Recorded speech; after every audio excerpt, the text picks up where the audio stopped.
And we are live in the vertical mode. We're heading to the Kiwi Tennis Club, Indian Harbor Beach, Florida, where I'm pretty sure we're going to hit 80 degrees today. And I'm rubbing it in. If you're in the Northeast, getting a snowstorm, I'm going to rub it in a little bit. If you haven't already subscribed to the channel, you are in the right place. If you want to join a community of progress, but not an easy crowd. Why join an easy crowd? You're not going to be tested. You're not going to be pushed. And that's what you want to do with yourself. Number one, pull yourself towards a worthy goal. That's fulfillment in life. That's the theme. No, the theme of the stream today is being an extremist. I'm an extremist, and that can be a superpower, or that can be a super detriment. But I think it's how we use it. Let's make it a superpower. Being an extremist. Now, I don't know whether I became one or that just happened through growing up and my influence and parenting and environment, or was I born that way, or does it happen? Doesn't really matter, does it? I'm an extremist for sure. If I see, oh, look at tennis. I want to play tennis. I should play that for fun. No, well, I want to be the best in the world. I want to be the best tennis player in the world. I want to be on the pro circuit making 10 million. That's in my head. And then sometimes people have to slap me with reality and say, you're 68 years old. You're not going to be a pro tennis player. Oh, okay.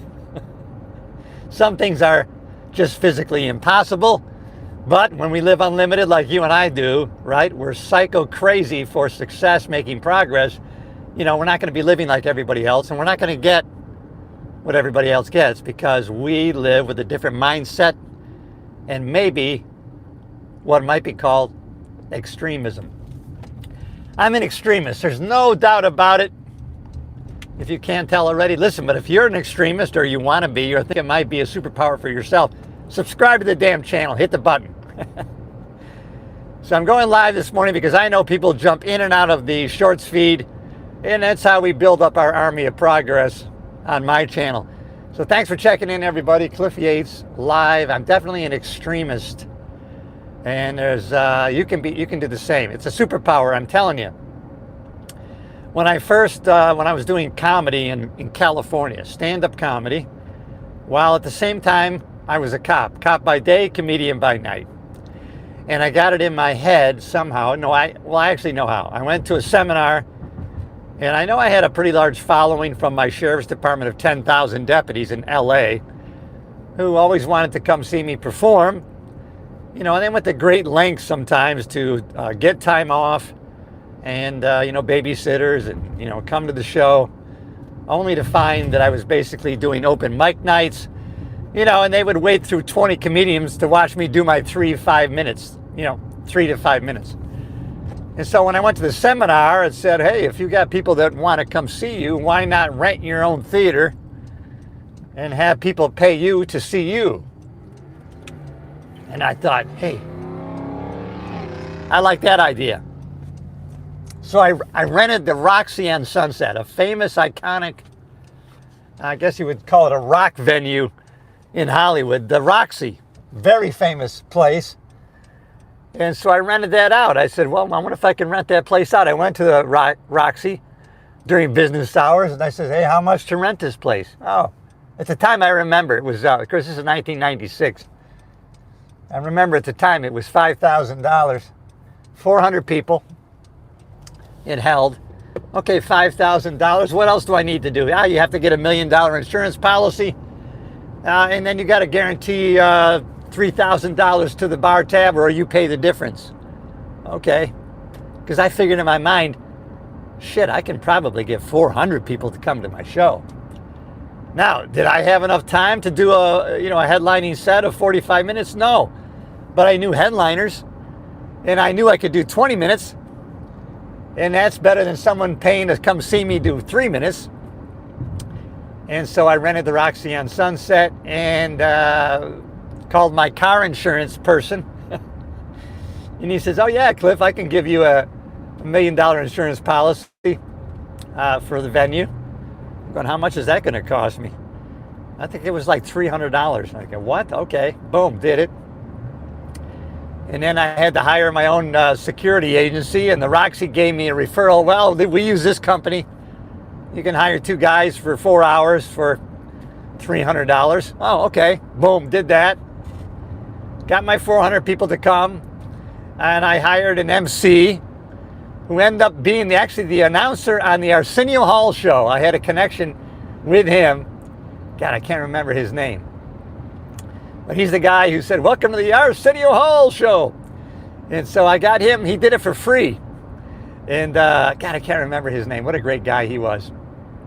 So I built my show up. I had my MC, and the person who turned me on to the MC, I had her actually do a set. She had a good tight 10 minutes. And then from then on, I had the show built. I had my MC, I got another comedian, I do my 20 minutes, and then I hired a headliner to finish out the show. And then so now all my people that came, of course, sometimes the venue ends up being the star of the show.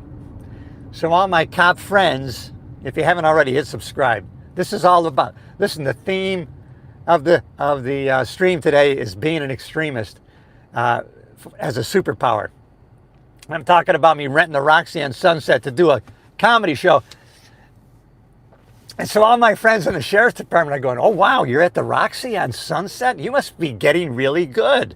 "Oh, yeah, I am. I'm getting really good." Well, little do they know, I'm renting the club out myself.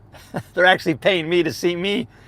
And so I sold all my tickets, and it's really 400 of some of my closest friends and some of my just associates with the sheriff's department. But we packed the place, 400 people. And so the club is mine. When you rent it out, you own that club for those 4 hours. Mine was from 9 until 1 o'clock. And so I packed the place. And of course, originally, when you start out, the people that are renting the club to you, they're suspicious as to whether you can bring people in or not. But of course, they're getting their money up front, so they don't really care. And so, anyways, at the end of the show, which only went from like 9 to 11, I said, "Hey," so the head of the club said, "Are you guys out of here?" And I go, "No way, I'm not out of here. We're staying until we make that bar tab." And he goes, "Oh, you made that an hour ago. You made the bar tab. You've already made the bar $4,000. I go, "Oh shit, okay." And so it was a very successful night. But I remember people asking me that were close to me and knew the whole workings of how I rented the comedy club and made all this happen. And people asked me, a couple people, "What made you think you could do this? I mean, you never rented a venue before. You never produced a show before. What the hell made you think?" And I don't know what made me think I could do it. I got the idea to do it, and I took the next first step in doing it, right?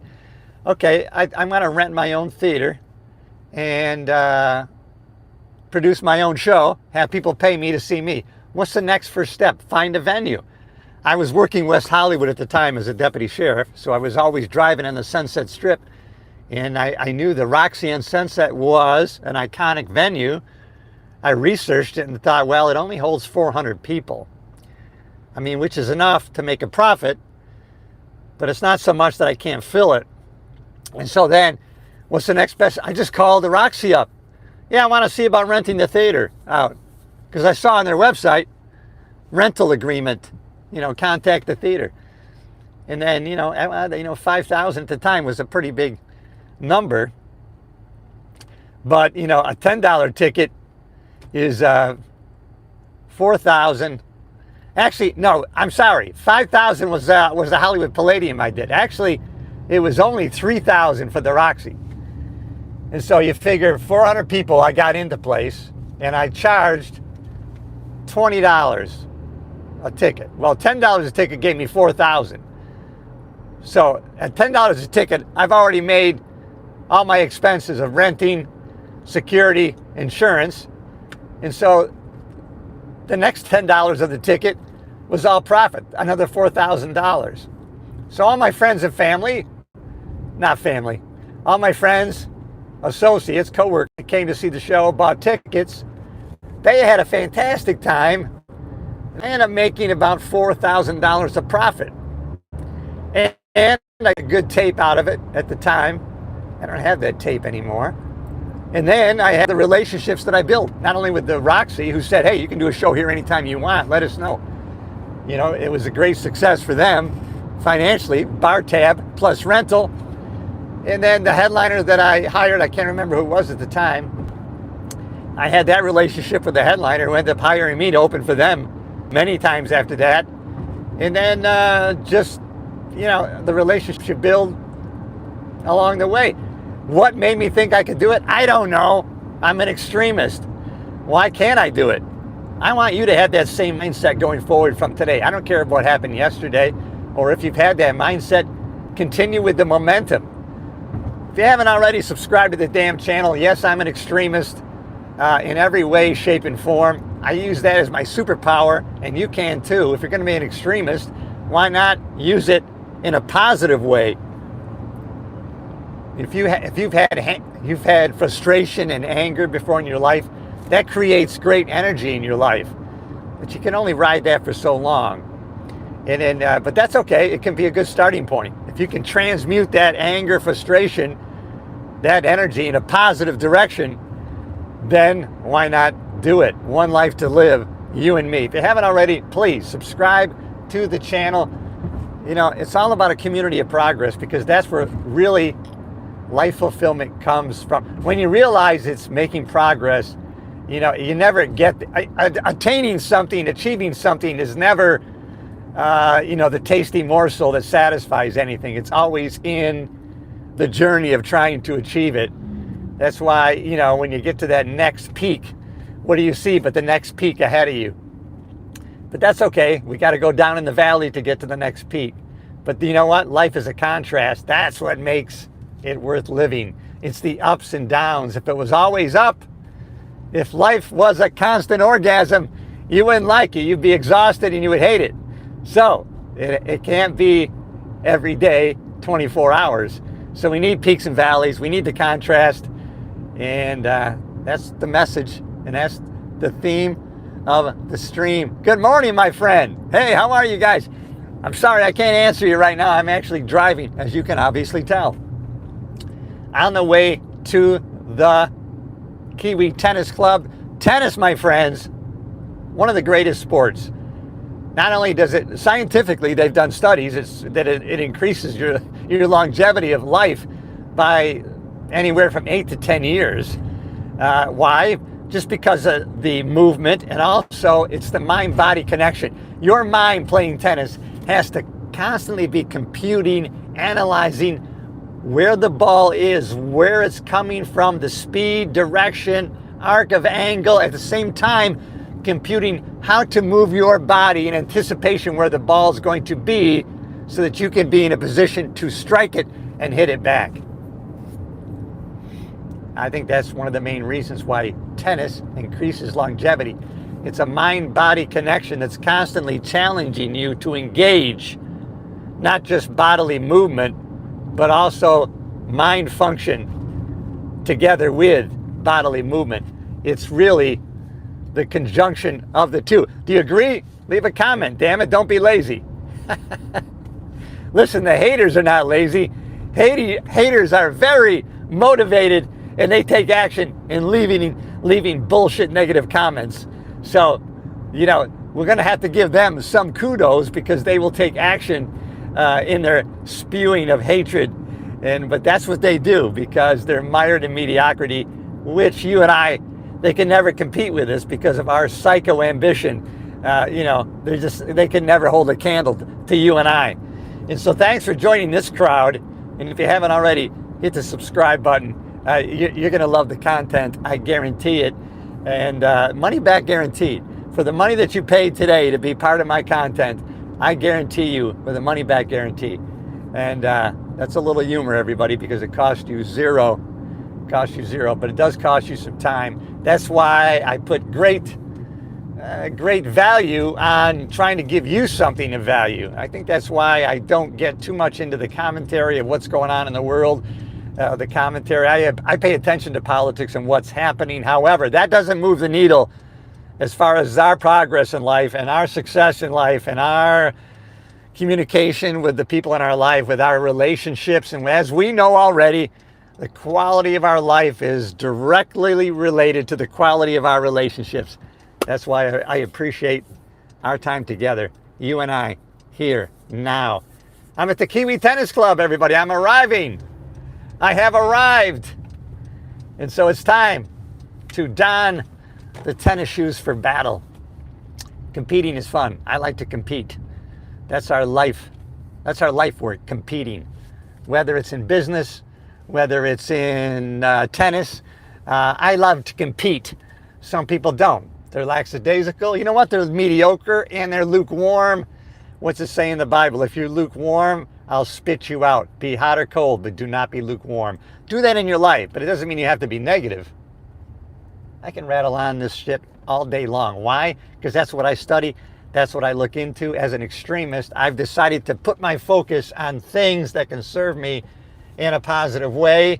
And I like to hang around people who have the same type of mindset. And so sometimes we got to cut people out of our life and we got to add people in. You know, the people, when you have a relationship with them, they're either adding or they're taking out. And you can tell right away, this person's really, oh man, they're takers. And they're not adders. So we want to be always adding. And so I'm going to have to park on the grass today. I got to figure out a way to do that. I don't want to cut that guy off. All right, everybody, I hope you enjoyed this live segment. And before I crash, I'm going to let you go, and I'll see you in the next video.